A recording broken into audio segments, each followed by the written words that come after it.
కుమారస్వామి గాను వెంకటాచలపతి గాను దర్శనమిస్తున్నాడు అని మార్కండేయ పురాణంలో ఉన్నది.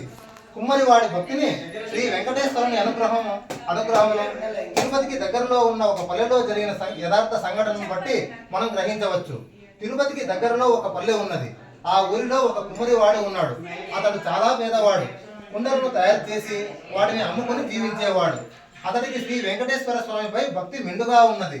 చాలా కాలంగా దేవుడిని పూజించాలని ఉన్న కుటుంబ పరిస్థితిని బట్టి అతడికి ఆ అవకాశం లభించేది కాదు. అందుకని తాను సారిపై కుండలను తయారు చేసే ప్రదేశంలోనే శ్రీ వెంకటేశ్వర స్వామి వారి ప్రతిమను ఏర్పాటు చేసుకున్నాడు.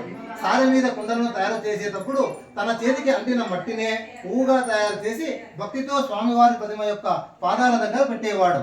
ఆ విధంగా అక్కడ పనిచేసినంత కాలం అతడి చేతికి అంటిన మట్టిని పువ్వులుగా చేసి స్వామివారి ప్రతిమ దగ్గర పెట్టడం అతనికి నిత్యకృతమైపోయింది. ఆ ప్రాంతాన్ని పరిపాలించే మహారాజు భక్తి కలవాడే.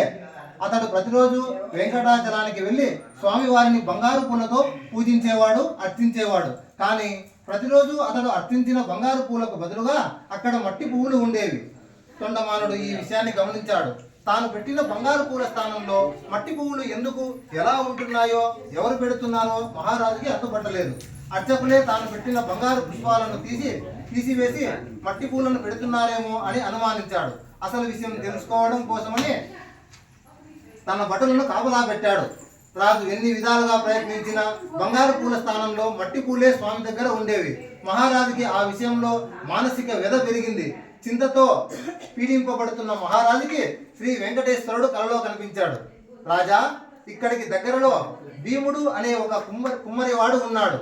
అతడు కుండలు చేస్తూ కూడా నన్ను నిత్యము ధ్యానిస్తున్న మూఢభక్తుడు. ఎటువంటి స్థితిలోనూ నన్ను తలుచుకోకుండా గాని ధ్యానించడం గాని మానని మహాభక్తుడు అతడు. అతని యొక్క భక్తి ప్రభావంతోనే అతడు పెట్టిన మట్టి పూలు ఇక్కడ నా పనికి ధ్యానాన్ని వస్తున్నాయి. నువ్వు పెట్టిన బంగారు పూలు అతడు పెట్టిన పూల ముందు నిలవలేక అదృశ్యమైపోతున్నాయి. భక్తిలో అతడు నీకంటే ఉత్తముడు, విచారించకు అని చెప్పి రాజుని ఊరడించాడు శ్రీ వెంకటేశ్వరుడు. మహారాజుకి తన కలలో వెంకటేశ్వరుడు చెప్పిన మాటలు మనసులో ముద్రపడినాయి.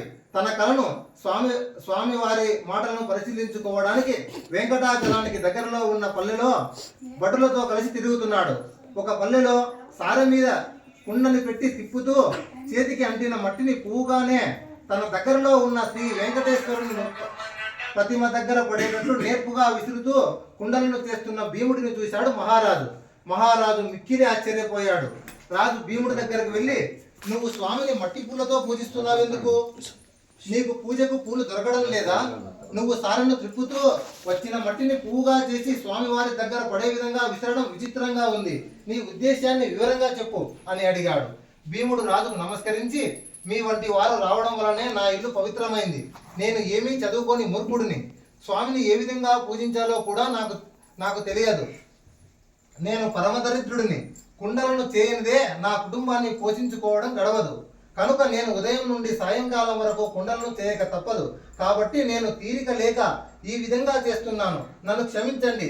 నేను శ్రీ వెంకటేశ్వర స్వామి వారినే నమ్మిన వాడిని. చేతికి అంటిన మట్టినే పువ్వుగా చేసి ఈ ప్రకారంగా స్వామికి సమర్పించుకుంటూ స్వామిని తలుచుకుంటూ సారి దగ్గర నుండి లేవలేని స్థితిలో ఉండడం వలన ఈ విధంగా మట్టి పూలను స్వామివారి దగ్గర పడేటట్లుగా విసురుతున్నాను అంటూ భయభక్తులతో వినయపూర్వకంగా మహారాజుకి తన పరిస్థితి వివరించాడు భీముడు. కుమ్మరివాడి మాటలు విన్న రాజు మిక్కిలి ఆశ్చర్యపోయాడు. కుమ్మరివాడి భక్తికి మెచ్చుకొని ఇతడికి ధనము ఇచ్చి తన రాజ్యానికి తిరిగి వెళ్ళాడు తొండమాన్ మహారాజు. ఆ తరువాత కొంతకాలానికి భీముడు మరణించి స్వర్గానికి చేరుకున్నాడు. శ్రీ వెంకటేశ్వరుడు భీముడు భక్తికి మెచ్చుకొని మహారాజుకు కలలో కనిపించి, నాకు ఇక నుండి ప్రసాదాలను మట్టి పాత్రలోనే నివేదన చేయించమని చెప్పాడు. ఆనాటి నుండి ఈనాటికి స్వామివారి సన్నిధిలో ఆ ఆచారాన్నే పాటిస్తూ మట్టి కుండలతోనే ప్రసాదాన్ని స్వామివారికి నివేదన చేస్తూ ఆరాధించడం జరుగుతోంది. కనుక మనం గ్రహించాల్సింది ఏమిటంటే, భగవంతుడిని ఆరాధించడానికి ప్రధానంగా కావలసినది భక్తి మాత్రమే. భక్తికి మాత్రమే భగవంతుడు వశుడై ఉంటాడు. తొండమానుడు నేను అతి విలువైన బంగారు పూలతో పూజిస్తున్నాను అనుకున్నాడు. కానీ నేను మహారాజుని అనే విషయం పక్కన పెట్టలేకపోయాడు. భీముడు తానెవరో, తాను ఏం చేస్తున్నాడో కూడా మరిచి తన పని తాను చేసుకుంటూనే స్వామిని అనునిత్యంతో చింతిస్తూ తన భక్తిని అనుసరించి మట్టి పూలతోనే ఆరాధించాడు. తొండమానుడు పరమభక్తుడే. కనుకనే కలలోనైనా స్వామివారి సంభాషణను అనుభవించగలిగాడు.